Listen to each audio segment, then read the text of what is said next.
Beaucoup de touristes, de vacanciers comme Marie-Hélène et son mari venus des Antilles pour quelques jours. On était à une terrasse dans le marais et tout à coup on a vu de la fumée et on a su en fait que on a regardé par là et on nous a dit que c'était la cathédrale et donc on est allé voir depuis les quais, voilà.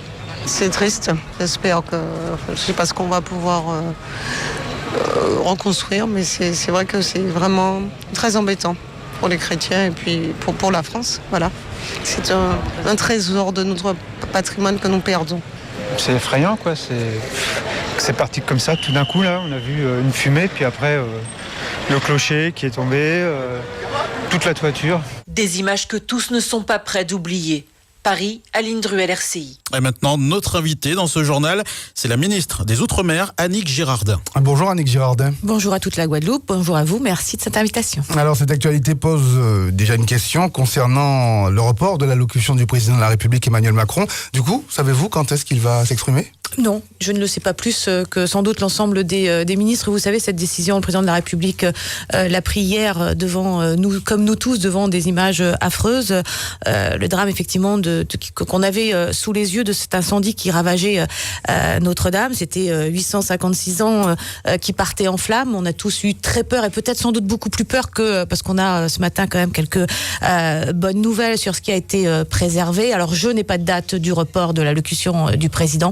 Par contre, je voudrais ici, encore une fois, en tant que membre du gouvernement, mais aussi en tant que Française, dire merci à tous ces pompiers qui ont évité que, effectivement, des trésors, puisqu'il y en avait beaucoup dans Notre-Dame, et l'inventaire sera fait précisément, ont pu être sauvés. Alors l'émotion elle est générale, et puis aujourd'hui, eh bien, l'émotion sera encore là, et demain on sera dans le combat pour reconstruire, et on voit bien que déjà cet élan de participation à la reconstruction a déjà commencé. Est-ce que ça ne pose pas un vrai impératif concernant la préservation même des patrimoines ? Vous savez, en France, on a une vraie politique de préservation du patrimoine. Vous le savez, ici en Guadeloupe, en Martinique, dans les Antilles, dans les Caraïbes françaises, on a un patrimoine que l'on soutient, que l'on aide au niveau national, au niveau de l'UNESCO également, puisque on a cette possibilité. Après des travaux sur bâtiments de ce type, c'est pas la première fois, malheureusement, qu'on a ce type d'incendie. Alors pas aussi généralisé, quoique. Bien sûr que sans doute que la réglementation va encore se durcir, mais on a affaire de toute façon à des professionnels. L'accident est toujours possible, et quand on travaille sur ce type de bâtisse, eh bien malheureusement ça peut arriver. Il y a une enquête, on ne sait pas ce qui s'est exactement passé, mais je crois que de toute façon, il faut qu'on se dise que maintenant, ce lieu historique, exceptionnel, cet héritage que nous avons, eh bien, nous allons devoir effectivement le reconstruire. Alors, depuis il y a quelques jours, vous avez présenté Trajectoire 5.0, zéro déchet, zéro carbone, zéro polluant, zéro exclusion, zéro vulnérabilité. Alors, concrètement, Annick Girardin, comment peut-on arriver à des résultats aussi ambitieux ? Alors d'abord, rappeler que la France s'est engagée aux Nations Unies, comme la plupart des pays de cette planète, sur les 17 objectifs de développement durable, ce qu'on appelle l'agenda 2030, qui sont exactement les mêmes prévisions, les mêmes ambitions. Et puis, vous savez, la ministre que je suis, elle n'est pas là juste pour les crises, elle est là aussi pour accompagner la transformation des territoires d'outre-mer et préparer l'avenir. Préparer l'avenir, ça veut dire ce monde meilleur, ce monde en commun qu'on veut plus juste, plus équitable. À un moment donné, il faut lui donner une trajectoire.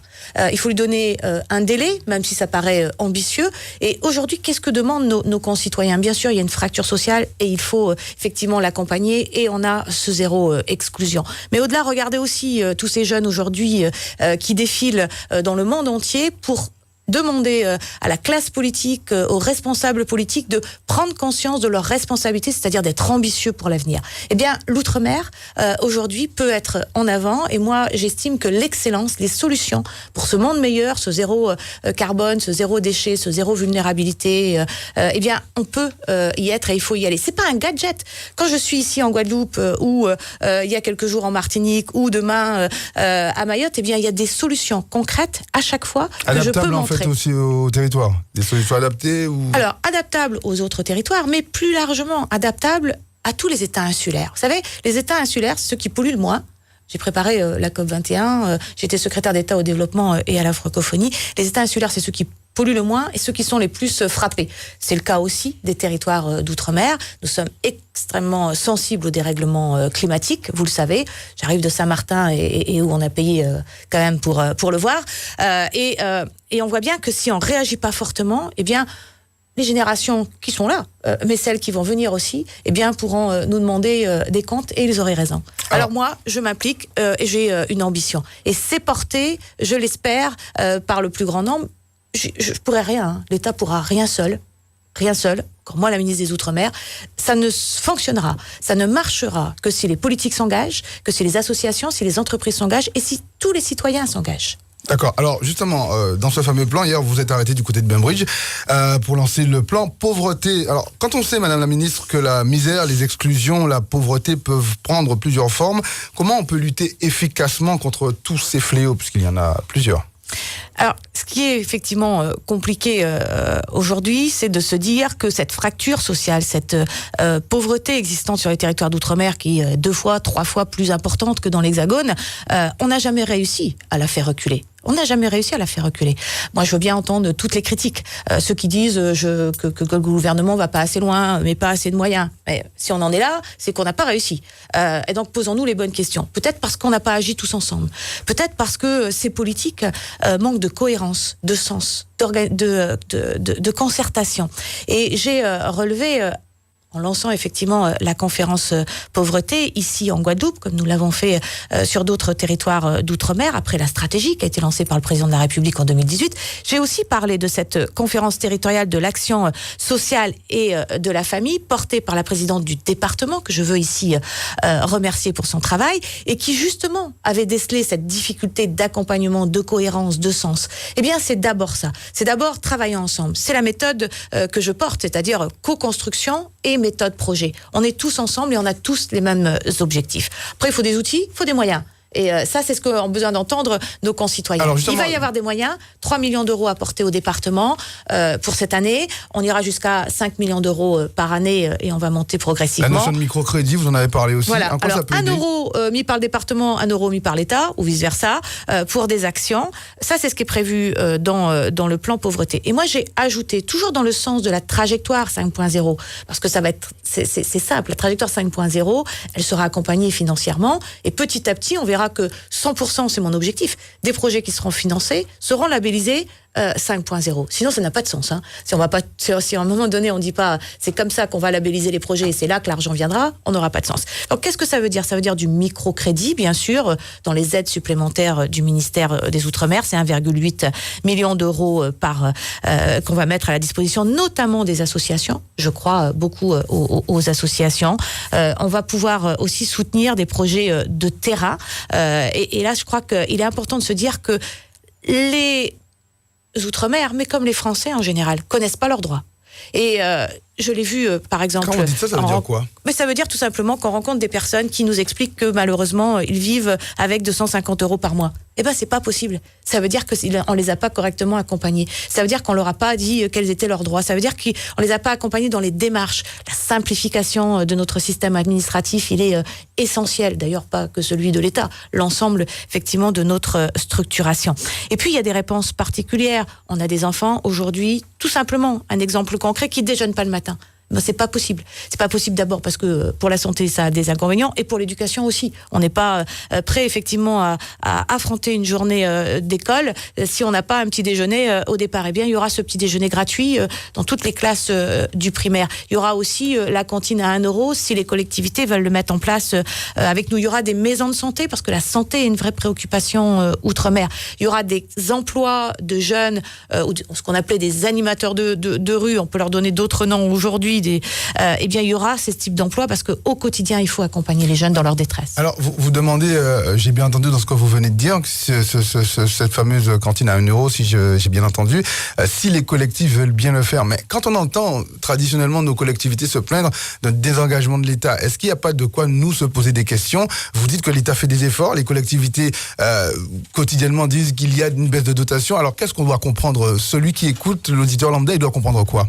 Ben, il doit peut-être comprendre, et ça c'est aussi ce que je vais faire dans tous les territoires d'outre-mer, que chaque préfecture va ouvrir un site transparence.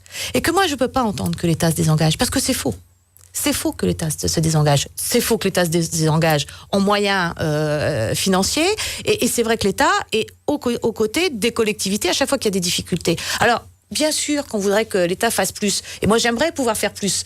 Mais j'ai un budget et je fonctionne avec. Mais l'ensemble des ministères aujourd'hui ont ce réflexe outre-mer. Vienne, outre-mer, regardez, jamais un gouvernement s'est autant déplacé dans les territoires d'outre-mer. C'est aussi ma manière de fonctionner. C'est de dire, il faut que tout le gouvernement soit aux côtés des territoires d'outre-mer, de leurs différentes difficultés. Alors, l'État ne s'est pas désengagé sur tout ce qui est dotation en collectivité et l'État est aux côtés de tous ceux qui portent des projets. N'oublions pas l'Europe, on en parlera également. Mais si on regarde les sommes, qu'est-ce que nous disent nos concitoyens d'outre-mer aujourd'hui? Eh bien, si c'est vrai, dites-nous où ça va. Eh bien, moi, je prends l'engagement, je l'ai pris, et c'est déjà le cas dans certaines préfectures, que le moindre euro sera indiqué sur ce site internet, on saura où il va, pourquoi il va, et si ça fonctionne pas, chacun prendra ses responsabilités et expliquera à nos concitoyens pourquoi ça fonctionne pas. Alors, Madame la Ministre, la question, autre fléau, on en a beaucoup, celui des sargasses, qui incommode fortement de nombreuses communes en Guadeloupe. Quel est, selon vous, le meilleur moyen d'aborder cette problématique des algues brunes?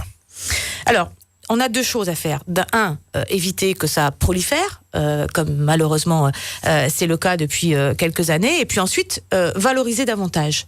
Alors j'ai pu avoir là aussi l'occasion de montrer les possibilités de valorisation de cette algue. Hier j'étais dans une plateforme de compostage au Moule, c'était Zita Verde, et on pouvait effectivement voir là que déjà depuis quelques années, il y avait cette capacité à revaloriser dans du compost les sargasses. Donc il faut continuer parce qu'on peut faire du bioplastique, parce qu'il y a plusieurs techniques qui sont possibles. On les a testées effectivement, notamment en Bretagne avec d'autres types d'algues qui ont envahi la Bretagne. Donc on peut aller plus loin. Mais d'abord, on a aussi besoin de savoir et de comprendre pourquoi on en a autant, quand est-ce qu'ils arrivent et comment effectivement on accompagne les populations. Faut noter le mieux. Moi, quand je suis arrivée dans ce ministère et qu'il y a eu des arrivages massifs de sargasses, eh ben, j'ai voulu appuyer sur un bouton pour que effectivement un plan se mette en place, puisqu'on m'avait dit qu'il y avait un plan sargasse. Il n'y avait pas de branchement en dessous du bouton. Et donc, il a fallu réorganiser un plan national, faire des travaux dans chaque territoire d'outre-mer concerné, et notamment, effectivement, ici en Guadeloupe, en Martinique et en Guyane, à Saint-Martin, il y a également, pour se coordonner, pour qu'il y ait une vraie mobilisation, à la fois sur le ramassage manuel au départ. Maintenant, on investit de plus en plus dans du matériel. C'est sans doute ce que l'on fait de plus cette année avec plus de 1,5 million ou presque 2 millions, je crois. Pardon, j'ai oublié le chiffre. 2 millions d'accompagnement d'investissement pour des barrages, pour du matériel de ramassage. Mais cette conférence prévue en octobre, elle est censée amener ces fameuses réponses. Et puis après, c'est de se dire qu'on n'est pas seul. La Guadeloupe n'est pas seule, bien sûr. Elle travaille aussi avec la Martinique, mais c'est de se dire que plus largement, les sargasses sont sur toutes les Caraïbes et il faut qu'on puisse ensemble, et donc d'où cette conférence internationale, et je veux remercier ici le président Harry Chalus pour la co-organiser avec l'État, cette conférence internationale pour aller plus loin, au-delà de cette question du ramassage, au-delà de cette question de la prévision. Pourquoi, comment on peut lutter bien avant que ça arrive sur nos plages. Alors, Madame la Ministre, la question du chlordécone. Il y a quelque temps, ici même, le député Olivier Servan annonçait la mise en place à venir de fonds d'indemnisation des victimes. La question est simple, qu'en est-il? Il existe ou pas ce fonds?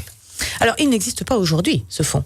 Il y a un engagement de la ministre de la Santé, Agnès Buzyn, qui a été pris effectivement dans l'hémicycle. C'est un fonds d'indemnisation pour les victimes des produits phyto. L'ensemble des produits phyto, ce sera au budget, donc au PLFSS 2020, ce sera donc voté entre octobre et novembre, ce sera donc applicable au 1er janvier 2020, et le chlordécone sera, comme d'autres types de produits phyto, sur la liste des produits qui nous permettront effectivement d'actionner ce fonds d'indemnisation ici en Guadeloupe comme en Martinique. Alors, Madame la Ministre, ma dernière thématique du jour, j'aimerais quand même parler avec vous de la question des congés bonifiés. Avec un cas pratique, si vous voulez bien, celui d'une employée de ville en région parisienne qui dit que la règle ne serait pas la même pour tous. On l'écoute. Je travaille dans une collectivité en France. J'ai eu mon bonifié en 2014 et j'avais pas de bien foncier en Guadeloupe et j'ai eu mon bonifié. Et depuis 2016, je demande mon bonifié. Il me demande d'avoir un bien foncier en Guadeloupe. Et moi, j'ai des collègues qui n'ont pas de bien foncier en Guadeloupe et qui ont leur bonifié. Moi, je voudrais bien savoir pourquoi. Alors, madame la ministre... Eh bien, elle a raison. Aujourd'hui, les congés bonifiés sont souvent appréciés différemment selon les ministères, côté État, selon les collectivités, côté fonction publique territoriale, et selon l'hospitalière, et selon les hôpitaux. Parce que chacun essaye de faire et de pouvoir gérer ces congés bonifiés qui sont quand même très, très anciens, sans avoir des textes précis. Qu'est-ce qu'a voulu le président de la République ? Il a répondu à une demande de mobilité encore plus importante des Outre-mer vivant en métropole et souhaitant rentrer dans leur territoire. Il a dit plus souvent, mais moins longtemps. Plus souvent, c'est-à-dire qu'aujourd'hui, la règle des congés bonifiés, c'est tous les 3 ans. Tous les 3 ans. L'idée, c'est de passer à 2 ans. Je dis bien l'idée parce qu'on est en concertation. C'est de passer à 2 ans. Et pour y parvenir, parce que c'est pas une question d'économie, mais pour y parvenir, il y a aussi l'idée d'avoir des moyens. Pour revenir tous les 2 ans, ça coûte quand même plus cher. Eh bien, c'est de dire, il y a un élément sur lequel on peut sans doute jouer, c'est ce qu'on appelle la bonification, le mois supplémentaire de congé. Pour le reste, le système serait le même. Sans doute peut-être qu'on pourra éclaircir ces règles et les rendre plus homogènes, donc plus justes, donc plus équitables. Vous savez, quand j'étais députée, et encore aujourd'hui ministre, une grande partie des courriers que je recevais, c'était sur le congé bonifié. Parce que c'était totalement inéquitable et injuste, et aujourd'hui encore, certains l'ont, certains ne l'ont pas. Il y a des critères, ils sont pas toujours si clairs que ça. D'ailleurs, ce qu'on appelle le CIMM n'est pas si clair que ça, et pas toujours appliqué non plus pour les fonctionnaires qui veulent rentrer outre-mer. On voit bien que là, on a une transparence à faire, et que ça doit être clair. Donc et juste, on va vers la clarification. le ministre de la fonction publique, Olivier Dussopt, est chargé de ce dossier, puisque ça dépend de la fonction publique. Pour ma part, je débat avec les parlementaires. Les syndicats devront être reçus par le ministre de la fonction publique. On rentre dans une discussion sur ce sujet. Moi, je crois qu'on peut faire plus juste et plus équitable, puisque vous avez exactement un exemple qui est donné.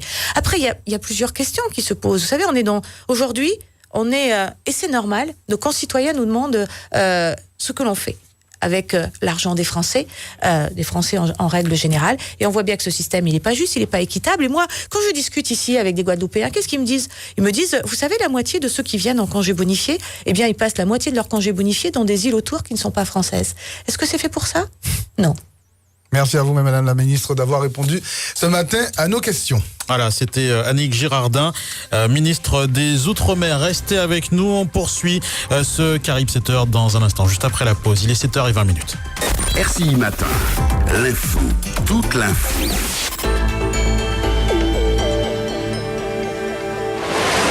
À partir de 319 €, c'est possible chez Nouvelles Frontières. Je répète, l'aller-retour Pointe-à-Pitre Paris à partir de 319 € chez Nouvelles Frontières. Plus d'infos et disponibilité dans vos agences Nouvelles Frontières Pointe-à-Pitre et Basse-Terre. Téléphone 05 90 41 05 50. Tarif sans bagage, valable pour un voyage du 19 mai au 17 juillet et du 16 septembre au 22 octobre. Cadeau hebdo. Serez-vous parmi les 30 gagnants cette semaine ? Pendant l'anniversaire de Sogwava, choisissez votre nouvelle voiture parmi les Nissan, Mazda, Fiat et Opel et recevez un super